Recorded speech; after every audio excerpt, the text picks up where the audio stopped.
기독교의 옛 역사를 살펴보다 보면 당시 교인들이 겪었던 끔찍한 박해에 무척 놀라게 됩니다. 그 시절 예수님을 나의 주님으로 고백한다는 것은 많은 사람들을 불편하고 거슬리게 하는 일이었습니다. 그래서 그들은 상상하기도 힘든 고난을 많이 겪었습니다. 성 이냐시오는 사도 요한의 제자로 알려진 초기 교회의 중요한 지도자입니다. 그가 순교를 앞두고 로마 교회에 보낸 편지는 그 시절 핍박 가운데 있던 성도들의 비장한 마음가짐을 보여줍니다. 그중 한 대목을 읽어드리겠습니다. 저는 모든 교회에 이렇게 편지를 썼습니다. 여러분이 방해하지만 않으신다면 제가 하나님을 위해 기꺼이 죽을 수 있다고 말입니다. 이제 여러분에게 청합니다. 불필요한 호의를 저에게 베풀지 마십시오. 저를 맹수의 먹이가 되게 놔두십시오. 저는 그것을 통해 하나님을 만날 수 있습니다. 저는 하나님의 미랄이니 맹수의 이빨에 갈려서 그리스도의 깨끗한 빵이 될 것입니다. 이처럼 당시 교회에게 가해졌던 폭력이 발전된 형태가 바로 로마 콜로세움에서의 학살이었습니다. 지금도 이탈리아 로마에는 그때 세워진 원형 경기장의 웅장한 모습이 남아 있습니다. 그곳에서 고대 로마 제국 사람들은 검투 경기 관람을 즐겼습니다. 그리고 시합 전에 특별 행사로 사형수들에게 맹수를 풀어서 그들이 잡아 먹히는 것을 구경하곤 하였습니다. 그런데 그렇게 죽임당한 죄인들 중에 기독교인들의 숫자가 점점 늘어나 그들이 흘린 검붉은 피가 마를 겨를도 없이 경기장을 계속 축축히 적셨습니다.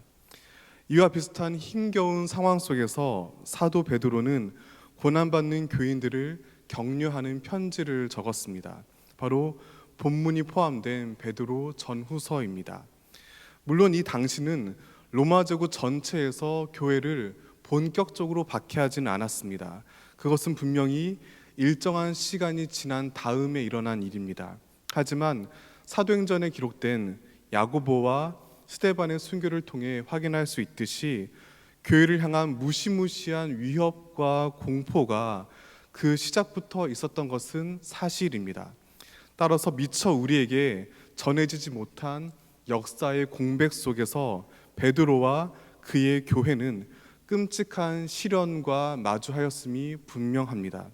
그렇다면 베드로는 그렇게 힘겹게 신앙을 지켜가는 교회를 향해 과연 무엇이라고 권면하였을까요? 9절 말씀 제가 읽겠습니다. 너희는 믿음을 굳건하게 하여 그를 대적하라. 이는 세상에 있는 너희 형제들도 동일한 고난을 당하는 줄을 알미라. 베드로는 교회를 향한 악의 위협에 대해 그것을 무시하거나 도망하거나 혹은 굴복하라고 말하지 않습니다. 그 대신 분명히 대적하라고 가르칩니다. 중요한 것은 그 방법입니다. 바로 믿음을 굳건하게 하는 것입니다. 신앙을 뺏으려는 악한 세력을 이기는 올바른 방법은 그것과 직접 1대1로 맞서 싸우는 게 아닙니다. 대신 우리가 이미 가진 믿음을 더욱 단단하게 하여 우리에게 승리를 주시는 하나님을 바라보아야 합니다. 사실 오늘 본문 내용은 우리에게 그리 잘 와닿지 않을 수도 있습니다. 비록 저마다 어느 정도 어려움은 있지만 그 옛날과는 비교할 수 없는 종교의 자유를 누리고 있기 때문입니다. 따라서 특별한 경우가 아닌 한 강제로 신앙을 뺏기거나 믿음 때문에 생명의 위협을 받는 일은 거의 없습니다. 그러나 울부짖는 사자오더 같은 악한 권세는 또 다른 방식으로 여전히 교회를 삼키려 합니다.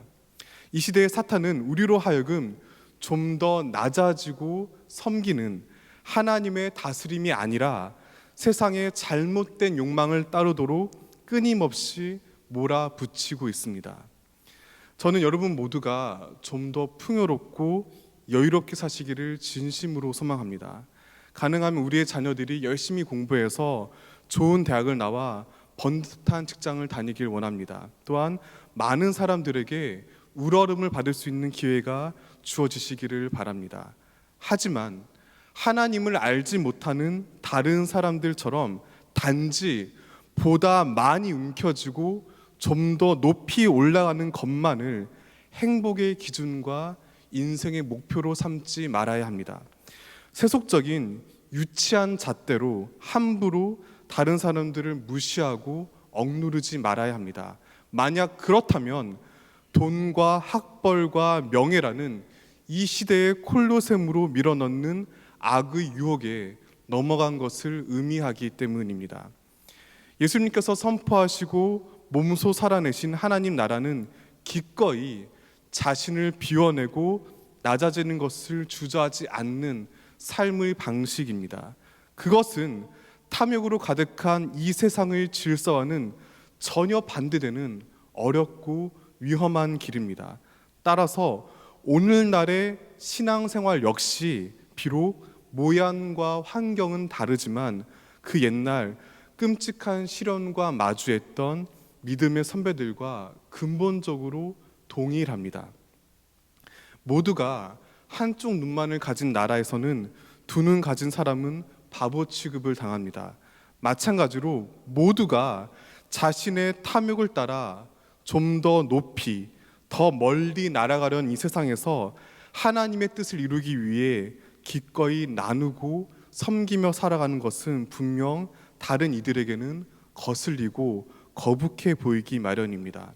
그러므로 본문 말씀을 통해 바로 지금 우리에게 말씀하시는 주님의 음성에 귀 기울여야 합니다.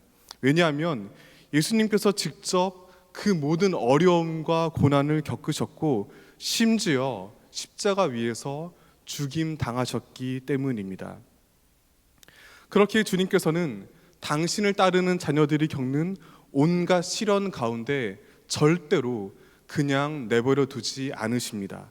따라서 베드로는 절망에 맞서 굳센 믿음으로 싸우는 고난받는 성도들을 향해 그들이 끝까지 지켜야 할 두 가지 소중한 희망을 이야기하였습니다. 10절과 11절 우리 다 함께 읽겠습니다. 모든 은혜의 하나님 곧 그리스도 안에서 너희를 부르사 잠깐 고난을 당한 너희를 친히 온전하게 하시며 굳건하게 하시며 강하게 하시며 터를 견고하게 하시리라. 권능이 세세 무궁하도록 그에게 있을지어다. 아멘. 베드로는 먼저 그들을 향해 잠깐 고난을 당하고 있다고 위로합니다. 성도의 고난은 결코 영원하지 않습니다. 그것은 분명히 잠깐입니다.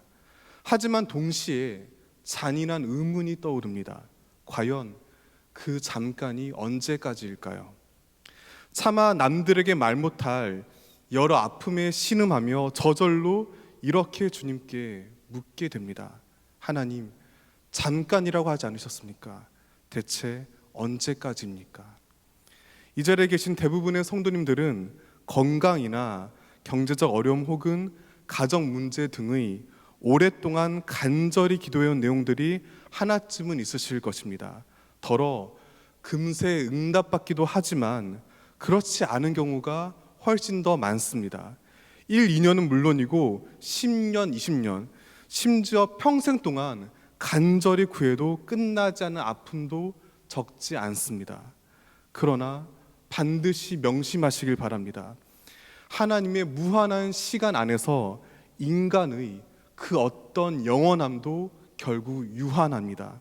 우리가 경험하는 제 아무리 영것과도 같은 시간의 고통일지라도 주님의 위대한 다스림 가운데 반드시 힘을 잃고 참된 은혜로 변화됨을 분명히 믿으시길 바랍니다. 이것이 바로 베드로가 본문에서 말하는 잠깐의 의미입니다. 그런 까닭에 그는 또 다른 편지인 베드로후서 3장 8절에서 이렇게 말씀합니다. 사랑하는 자들아, 주께는 하루가 1000년 같고 1000년이 하루 같다는 이 한 가지를 잊지 말라. 다음으로 마음에 새겨야 할 소망은 고난당한 성도들을 모든 은혜 하나님께서 그리스도 안에서 부르셨다는 사실입니다. 하나님께서는 고난당하는 성도들을 직접 온전하고 굳건하게 강하고 흔들리지 않게 하십니다. 앞서 9절을 보면서 우는 사자와 같은 마귀와 맞서 싸우는 길은 그것과 1대1로 부딪히는 것이 아니라 하나님을 향한 우리의 믿음을 단단하게 하는 것임을 확인하였습니다. 그런데 그렇게 믿음을 굳건하게 하는 일은 우리에게 달려있지 않습니다. 하나님께서 고난받는 자녀들의 믿음을 몸소 굳세게 하십니다.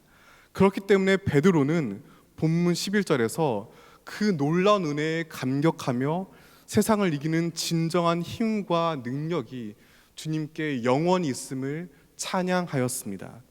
이것이 바로 그 끔찍한 핍박 속에서도 교회가 오늘날까지 살아 숨쉬는 이유입니다. 만약 고난을 이겨내는 강한 믿음이 전적으로 인간에게만 달려 있다면 이 세상에 과연 누가 신앙을 지킬 수 있겠습니까? 하지만 그 믿음을 굳세게 하시는 분이 영원한 권능을 가지신 하나님이시라면 이야기는 달라집니다. 주님께서 우리와 항상 함께 하시고 붙잡아 주시기에 죄악으로 물든 이 세상의 거짓과 불의와 폭력에 기꺼이 맞서 싸울 수 있습니다. 따라서 언제나 내면 깊이 간직해야 합니다. 하나님 나라를 꿈꾸고 소망하며 이 땅을 살아갈 때 분명 허무함과 좌절과 아픔을 겪게 되지만 하나님은 결코 우리를 홀로 내버려 두지 않으십니다. 주님께서는 그 모든 시련을 헤쳐갈 믿음 역시도 직접 부어주십니다. 그러므로 절망 가운데 지치고 괴로울 때 그러한 우리를 품으시는 하나님을 잠잠히 바라보아야 합니다. 그렇기 때문에 결론적으로 본문 7절에 담긴 베드로의 외침에 귀 기울이시길 바랍니다. 7절 다 함께 읽겠습니다. 너희 염려를 다 주께 맡기라. 이는 그가 너희를 돌보심이라. 지금 보시는 그림은 19세기 프랑스 화가 장 레옹 제롬의 대표자 순교자들의 마지막 기도입니다. 설교를 시작하며 말씀드렸듯이 옛날 처음 교회의 성도들은 예수님을 믿는다는 이유로 사람들의 잔인한 즐거움을 채우기 위해 원형 경기장에서 맹수들의 먹이가 되어 끔찍하게 죽임당했습니다. 그런데 그들이라고 해서 순교를 앞두고 두려움을 느끼지 않았겠습니까? 사자들의 음산한 울음소리를 들으며 목숨을 건지기 위해 신앙을 버릴 마음이 들지 않았겠습니까? 그들 역시 우리와 같은 사람이기 때문에 분명히 너무나 두렵고 떨렸을 것입니다. 하지만 그 시대 수많은 신앙의 선배들은 어떻게 그런 끔찍한 상황 속에서도 주님만을 바라보며 찬양할 수 있었을까요? 그것은 그들이 거대한 고난 가운데서도 권능의 하나님께서 분명히 자신들과 항상 함께 계시고 돌보심을 믿고 그 주님께 모든 염려를 맡겼기 때문입니다. 관련해서 한 가지 이야기를 나누고 설교를 마무리하겠습니다. 20세기를 대표하는 영성 작가인 헬린 라우에는 어느 책에서 매우 인상적인 대화를 들려줍니다. 여러분 모두 서커스단이 펼치는 아름답고도 놀라운 사진과 같은 공중근의 묘기를 한 번쯤은 TV를 통해 보셨을 것입니다. 어느 날 헨리 나우엔이 우연한 기회에 세계적인 공중근해단의 공연을 볼 뿐만 아니라 그 팀의 리더와 함께 대화를 나누게 되었습니다.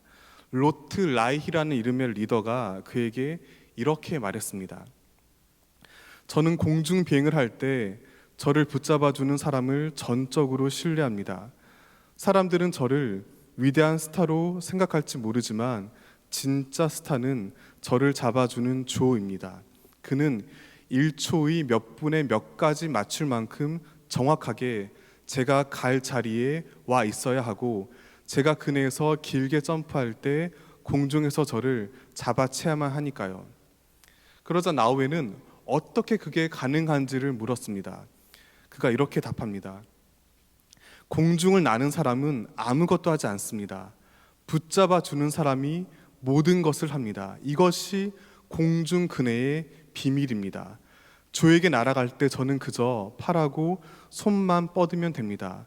그 다음엔 그가 저를 잡아 무대 앞으로 안전하게 끌어가 주기를 기다리면 됩니다.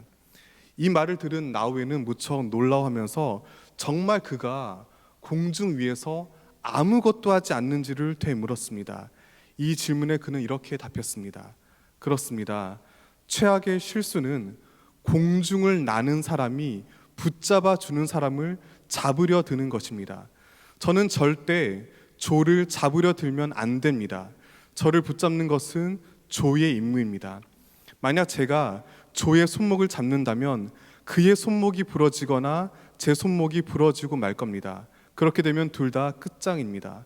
공중 비행을 하는 사람은 날기만 하고 붙잡아 주는 사람은 붙잡기만 해야 합니다.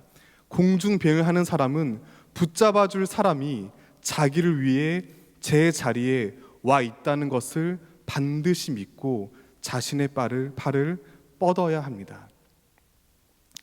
이 세상을 하나의 거대한 서커스 공연장이라고 가정해 본다면 하나님 나라를 믿고 소망하는 교회는 그 어떤 비난과 공격에도 불구하고 우직하게 공중 근해만을 하는 공동체입니다. 세상 사람들은 그런 우리를 도무지 이해하지 못한 채 비웃거나 심지어 미워하기도 합니다. 솔직히 우리 스스로조차 다른 이들의 화려한 모습을 바라보며 부러워하고 때때로 자신의 초라한 모습에 실망하거나 좌절할 때가 있습니다. 하지만 사랑하는 포항제일교회 성도 여러분, 공중 근해의 가장 중요한 비밀은 열심히 연습한 대로 최선을 다해 힘껏 하늘로 날아오른 사람이 자신을 붙잡는 일을 향해 그저 손과 팔을 뻗는 것에 있다는 사실을 결코 잊지 마시길 바랍니다. 이것은 너무나 당연하게도 아무런 노력 없이 게으르게 지내란 뜻이 절대로 아닙니다. 다만 인생의 여정 가운데 나의 능력과 경험과 배경을 의지하지 말아야 합니다. 그 대신 우리를 붙잡으시는 하나님을 향해 잠잠히 전 존재와 온 인격을 내어 맡기시길 바랍니다. 만약 그러지 않고 자신만의 방법과 욕심으로 하나님을 억지로 움켜쥐려 드는 것은 최악의 실수라는 사실 또한 분명히 명심해야 합니다. 그 대신 불안과 염려 가운데 떨고 있는 우리를 붙잡아 주시려 하나님께서 항상 제 자리를 굳게 지키고 계심을 믿으시길 바랍니다. 오늘도 그 하나님께서는 그런 우리를 향해 손을 뻗고 계십니다. 그러므로 사정없이 곤두박질하는 듯한 아찔한 인생의 추락 속에서 우리의 고난 가운데 늘 함께 하시는 하나님, 우리의 믿음을 굳세게 하시는 하나님, 영원한 권능을 가지신 하나님만을 바라보며 삶의 모든 순간을 담대히 그분의 드넓은 팔에 내어 맡기는 저와 여러분 되시기를 진심으로 축원합니다.